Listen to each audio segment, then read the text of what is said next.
పంచలోహ తాళి చైన్, ఇది భారతి చైన్ అంటారు. దీన్ని భారతి చైన్ అంటారు. సేమ్ డిజైన్ చేసేది, డబల్ చేయించుకున్నారు వేరే వాళ్ళు. ఇది 5,000 పడుతుంది. దీంట్లోనే సింగిల్ లైన్ కావాలంటే 2,500 పడుతుంది. దసరా ఆఫర్ ఉంది. సింగిల్ లైన్ తీసుకుంటే 2 బ్యాంగిల్స్ ఫ్రీ, డబల్ తీసుకుంటే 4 బ్యాంగిల్స్ ఫ్రీ.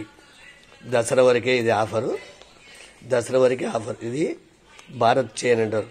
ఇది తాళి చైన్ మేకింగ్ చేసిస్తారు. చేసిన సింగిల్ కావాలంటే 2,500, డబల్ కావాలంటే 5,000. డబల్ కావాలంటే 1,000 రూపాయలు అడ్వాన్స్ వేయాలా, సింగిల్ కావాలంటే 500 అడ్వాన్స్ వేయాలా. ఈ రోజు వేస్తే మరుసటి రోజు చేసిస్తారు. ఫుల్ అడ్రస్ పెట్టాలా. పల్లెటూరు అయితే పోస్ట్, సిటీ అయితే కొరియర్ ఇస్తారు. ఈ 4 బ్యాంగిల్స్ ఫ్రీ ఉంది. డబల్ చైన్ చేయించుకున్న వాళ్ళకి 5,000 పడుతుంది. 4 బ్యాంగిల్స్ ఫ్రీ. సింగిల్ తీసుకుంటే 2 పీస్ ఫ్రీ. 2,500 సింగిల్, డబల్ అయితే 5,000. Advance 1,000 rupees. మేకింగ్ చేసిస్తారు, చేసినట్టు ఉండవు.